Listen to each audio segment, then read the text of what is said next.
저 사실 어제 이제 부산부터 시작해서 오늘 대구 그리고 내일 구미 이렇게 예정이 돼 있었습니다만 어제는 아시다시피 그 저희 아내 코로나 확진 때문에 저도 그 검사 결과가 나오기 전까지는 바깥으로 나가지를 못했습니다. 그래서 어제 일정들은 다 취소가 됐습니다.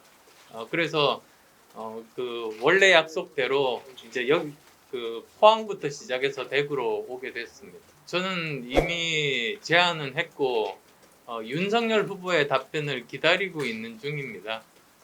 지금 현재 상황은 그렇고요. 그리고 왜 제가 단일화 제안을 했는가는 그 당시에 기자회견을 통해서 말씀드린 바 있습니다만 사실 제가 처음부터 완주한다고 계속 이야기를 해도 계속 집요하게 단일화 꼬리표가 계속 붙어서 제가 어떤 공약을 이야기를 해도 공약은 기사화가 되지 않고 단일화 관련 기사화밖에는 계속 나오지를 않는 겁니다. 그래서 그렇다면 차라리 선제적으로 제가 제안을 해가지고 국민의 판단과 평가에 모든 것을 맡기고 저는 제 길을 굳건하게 가고 제가 생각하는 대한민국의 비전 그리고 공약들을 말씀드리는 것이 그것이 맞겠다는 판단에 그렇게 제안을 했고 답을 기다리고 있습니다. 제가 먼저 이제 저 제안을 했으니까요. 저는 그렇게 생각하지 않는데요.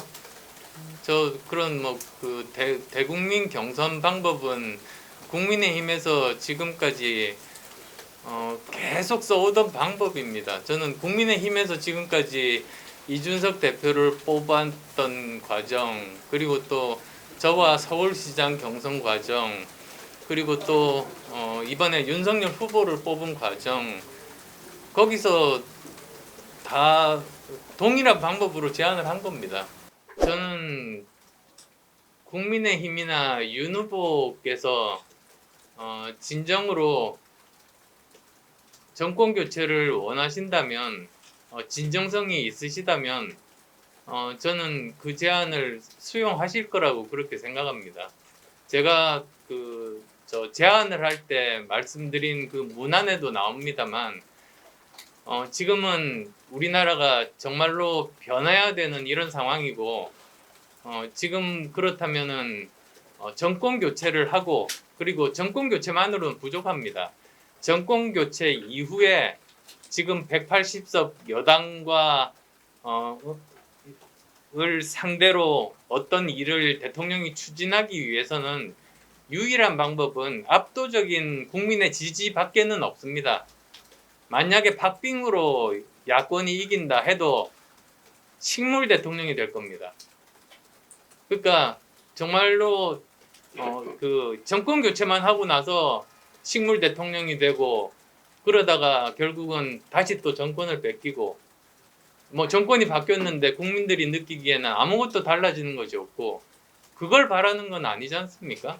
그래서 저는 이번에 정권 교체도 압도적인 정권 교체가 돼야만이 개혁을 할 수가 있고 성과를 낼 수 있고 그렇게 성과를 내야지 또 그 다음 집권도 가능한 겁니다. 저는 그것까지 내다보고 말씀을 드린 거죠. 지금 당장 뭐 정권 교체만 한다고 모든 게 다 해결이 됩니까? 사실 어쩌면 지금까지 많은 대통령들이 불행했던 이유가 선거 당선을 목적으로 해서 저는 그런 거라고 봅니다. 저는 제 목적은 퇴임할 때 존경받는 대통령으로 퇴임하는 게 제 목표입니다. 선거 당선되는 건 목적이 아니라 그게 시작입니다. 저는 야권은 모두 다 그런 마음을 가지고 이번 선거에 임해야지 결국 우리나라도 정말 더 좋은 대한민국으로 만들 수 있고 국민들도 행복하게 만들 수 있다 그런 생각입니다.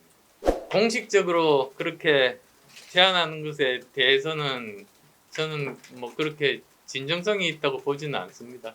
예, 없었습니다. 앞으로도 안 하실. 아니요, 그런 건 아닙니다. 근데 뭐 전혀 물밑 접촉이 오지 않았습니다. 아, 국민의힘에서 그 예. 의도가 없었다. 예, 전혀 뭐 의사가 없었기 때문에 그래서 제가 이렇게 공식적으로 제안한 겁니다. 아니요, 저기 완전히 별개 아닙니까? 뭘 무슨 자리를 서로 나누고 저는 그런 거는 국민들이 원하는 바가 아니라고 생각합니다. 그리고 사실 국회의원이 얼마나 엄중합니까? 저도 재선 의원 출신이긴 합니다만 국회의원은 정말 그 지역을 위해서 그리고 또 나라 전체를 위해서 능력 있는 사람이 해야만 되는 그런 자리입니다. 그 자리에 자격이 없는 사람이 요행으로 그렇게 당선돼서 그 지역을 포함해서 우리나라가 굉장히 불행하게 되는 그런 상황을 제가 19대 20대 국회에서 많이 봤습니다. 그래서 저는 그 주민들이 정말로 자격 있고 지역을 위해서 열심히 일하고 정치는 봉사다 이런 생각을 가진 사람이 당선돼야 된다고 봅니다. 제가 본 모습은 그게 아니라 정치하는 목적이 이기면 세금으로 자기 편 먹여 살리려는 목적으로 그렇게 정치를 하는 사람들 보고 저는 굉장히 분노하고 있거든요. 그래서 저는 정말 이제 정치는 공익을 위한 봉사라고 생각하는 사람이 해야 된다고 저는 말씀드립니다. 제가 포스코 이사회 의장도 지냈죠. 네네. 그래서 그 상황은 굉장히 잘 알고 있습니다. 근데 제가 가진 기본적인 생각이 자기를 키워준 도시를 떠나면 안 된다고 생각합니다. 그게 사실 그 아름다운 포항의 그 해수욕장과 그 아름다운 곳이 우리 국가 건설을 위해서 우리나라 산업화를 위해서 거기에 처음 포스코가 지어지면서 많은 주민들이 자기가 살던 곳을 떠나야만 했고 환경들도 파괴가 되고 여러 가지 또 희생들이 많았지 않습니까? 포항시가. 그러면서 이제 여기까지 왔는데 그런 것들을 생각하면 저는 비록 지주사로 바뀌는 건 저는 긍정적으로 생각합니다. 그리고 그건 이미 1월 달에 주주총회에서 통과됐으니까 돌이킬 수는 없는 것이고요. 근데 그 지주사 소재지가 저는 왜 서울이 돼야 되는가? 저는 포항이 맞다고 생각합니다. 윤 후보께서 직접 말씀하셔야죠. 권영세 분들. 그러면 제가 거기 답할 이유는 없죠.